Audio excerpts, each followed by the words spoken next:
తెలియలేదు కాదని ఎందుకు పట్టుకురా మీరు వాళ్ళ కీడలు వదిలిపెడతారు బేకు ముగిట ఇదానా మీ న్యాయం ఇప్పుడు మావాడు వచ్చినాక మీరు ఎగురుతాట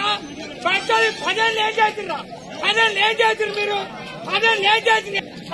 పదేళ్ళు ఏం పీకిరా మీరు ఇవాళ మావాడు వచ్చినాక ఏం చేసిర్రా కాంగ్రెస్ జై కాంగ్రెస్ నువ్వు ఎవరికి ఓటు వేయడానికి పల్లె పడతారు తెలుసా ఓటు వేయడానికి పడ్డాయి అక్కడ ఇచ్చే ఉంటే జై కాంగ్రెస్ జై కాంగ్రెస్ పదిహేను పచ్చలగా మనలేరా మావాడు బతికిరాయలు మాలే బతికిరాయలు మాలే రుణమాఫీ మాలే 2500 మాలే రాతుకు 2 ఎమ్మెల్యే ఇవన్నీ